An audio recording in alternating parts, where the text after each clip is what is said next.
Hari ini, kita akan melihat salah satu ayat yang paling menakutkan di dalam Alkitab. Saya ingin Anda berpegang pada ayat ini. Saya berdoa agar pesan ini akan tertanam dalam hati dan pikiran Anda selama sisa hidup Anda. Saya berdoa agar pesan ini akan selamanya terstempel dalam hati nurani setiap pria dan wanita, hingga selama sisa hidup Anda. Anda dapat mengingat pesan ini. Saya berdoa agar setiap kali Anda tergoda dengan dosa, khotbah ini akan muncul di benak Anda. Bagian ayat yang saya maksudkan akan diungkapkan nanti dalam pesan ini, yaitu tentang dosa. Alkitab memperingatkan kita berulang kali terhadap dosa dan neraka. Oleh karena itu, ini adalah tugas seorang pendeta atau pastor dan tanggung jawabnya untuk berkhotbah tentang neraka dan dosa. Alkitab adalah Alkitab yang penuh dengan peringatan terhadap dosa. Kolose 3 ayat 5, karena itu matikanlah dalam dirimu segala sesuatu yang duniawi, yaitu percabulan, kenajisan, hawa nafsu, nafsu jahat dan juga keserakahan, yang sama dengan penyembahan berhala. 1 Korintus 6 ayat 18, jauhkanlah dirimu dari percabulan. Setiap dosa lain yang dilakukan manusia, terjadi di luar dirinya. Tetapi orang yang melakukan percabulan, berdosa terhadap dirinya sendiri. 1 Yohanes 3 ayat 4-6. Setiap orang yang berbuat dosa, melanggar juga hukum Allah, sebab dosa ialah pelanggaran hukum Allah. Dan kamu tahu, bahwa ia telah menyatakan dirinya, supaya ia menghapus segala dosa, dan di dalam dia tidak ada dosa. Karena itu, setiap orang yang tetap berada di dalam dia, tidak berbuat dosa lagi. Setiap orang yang tetap berbuat dosa, tidak melihat dan tidak mengenal dia. Berkali-kali kita diperingatkan terhadap dosa. Berkali-kali, kita diberitahu untuk tidak melangkah dalam dosa. Tetapi sejenak, mari kita lihat dosa zina. Amsal 6 ayat 32.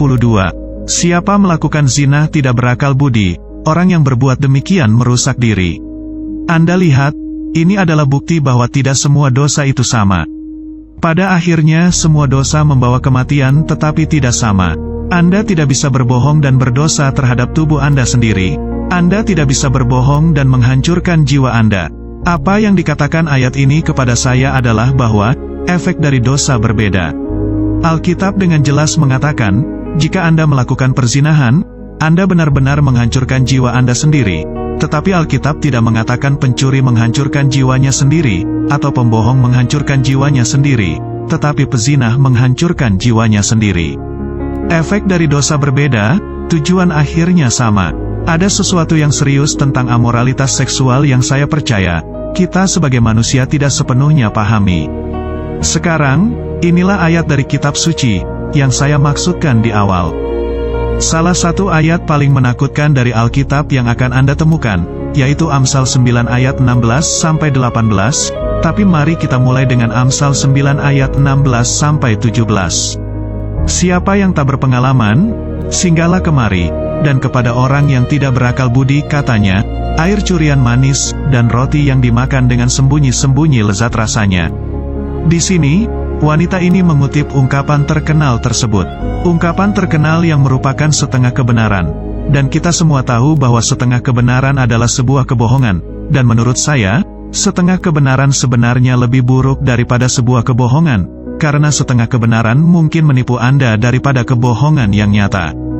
Dengan kata lain, apa yang dia katakan adalah, seks terlarang dari pezinah lebih memuaskan, daripada seks antara suami dan istri yang telah direstui Allah.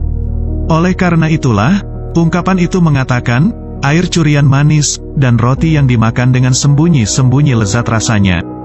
Dan sejujurnya, wanita tersebut mengatakan yang sebenarnya, tetapi dia tidak mengatakan seluruh kebenaran, karena dia tidak memberitahu Anda akhir ceritanya.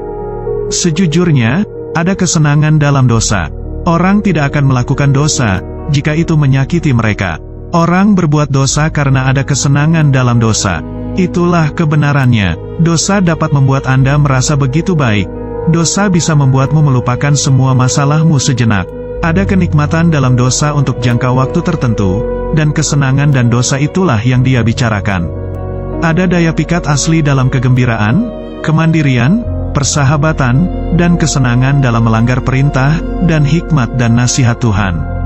Dosa memiliki kesenangannya selama satu musim. Perhatikan baik-baik Amsal 9 ayat 16-17. Eksposisi Alkitab oleh John Giles memperluas ayat ini dengan menyatakan, yang secara umum dimaksudkan bahwa semua hawa nafsu dan kesenangan yang terlarang itu, diinginkan manusia dan manis dalam menikmatinya, dan kesenangan yang dijanjikan oleh mereka itulah yang membuat mereka demikian diinginkan, dan terlebih lagi karena dilarang, dan terutama karena perzinahan haram dan melanggar hukum dan dilakukan secara sembunyi-sembunyi lebih manis bagi orang yang najis daripada kenikmatan yang halal dari istrinya sendiri. Sederhananya, apa yang dimaksud dengan ini adalah bercinta dengan seseorang yang tidak seharusnya lebih mengasyikkan daripada bercinta dengan istri sendiri, atau suami yang telah Anda nikahi selama 10 tahun.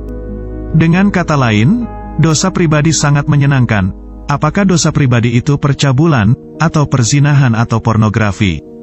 Hal tersebut menyenangkan untuk satu musim, tetapi hal itu tidak bertahan lama dan inilah yang dikatakan Salomo kepada kita. Sekarang ayat 18, Salomo menceritakan kepada para pembaca seluruh cerita, bagian yang wanita itu lewatkan. Kita lanjutkan ke Amsal 9 ayat 18 dari yang sebelumnya. Tetapi orang itu tidak tahu, bahwa di sana ada arwah-arwah, dan bahwa orang-orang yang diundangnya ada di dalam dunia orang mati. Wow, saya ingat pertama kali saya membaca ayat ini, saya benar-benar berhenti selama 30 menit. Sekarang saya meminta Anda hari ini, apakah Anda memiliki dosa rahasia yang Anda sembunyikan, yang tidak ada yang tahu selain kamu? Salah satu yang telah Anda pelihara secara diam-diam selama bertahun-tahun. Dosa mungkin terasa menyenangkan, atau mendatangkan kesenangan, tetapi Anda akan menerima akibatnya. Apakah Anda memiliki simpanan yang tidak diketahui istri Anda? Saya tidak menghakimi Anda, saya memohon kepada Anda untuk bertobat. Perzinahan akan membuat Anda menjalani kehidupan yang penuh ketakutan. Anda selalu takut bahwa setiap saat pasangan Anda akan mengetahuinya. Penulis Amsal Salomo mengetahui secara langsung tentang akibat dari perzinahan. Sejarah keluarganya bersaksi tentang hal ini. Ayah Salomo, Raja Daud, pria yang dianggap sebagai pria yang berkenan di hati Tuhan pertama kali mengenal ibunya, Batsyeba, dalam sebuah tindakan perzinahan dan sebagai akibatnya, penutupan masalah tersebut dan pertumpahan darah terjadi karena hal ini. Konsekuensi dari ini, menghantui Daud selama sisa hidupnya. Dan saya bahkan telah berbicara dengan orang-orang yang melakukan perzinahan di hari-hari awal pernikahan mereka, dan 15 tahun kemudian, mereka masih dihantui oleh tindakan ini. Saya mendorong Anda untuk tetap setia. Sadarilah itu dan lawanlah. Pikiran kita adalah pembangkit tenaga listrik dari mana masalah kehidupan mengalir. Amsal 4 ayat 23. Jagalah hatimu dengan segala kewaspadaan, karena dari situlah terpancar kehidupan. Langkah pertama sebelum seseorang melakukan perzinahan fisik adalah, bahwa mereka melakukan tindakan itu dalam pikiran mereka. Jangan lakukan, tahan godaan itu. Jika Anda melakukan perzinahan sekali, jauh lebih mudah untuk melakukan dosa itu untuk kedua kalinya. Setelah Anda melakukannya, mudah untuk melakukannya lagi dan lagi. Tindakan radikal harus diambil untuk mencegah hal ini terjadi lagi. Nafsu adalah salah satu roh terburuk di luar sana.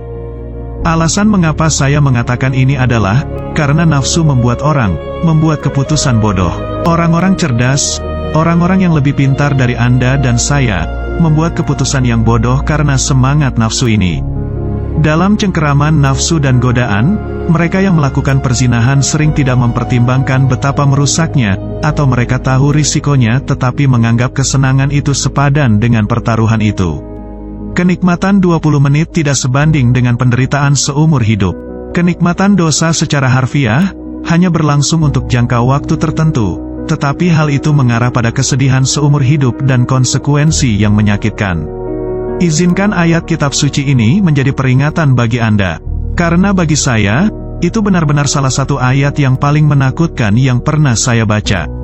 Karena hal itu benar-benar menggambarkan sifat dosa yang menipu, bagaimana dosa dapat membuat Anda merasa baik dan hebat, tetapi sementara itu menghancurkan Anda.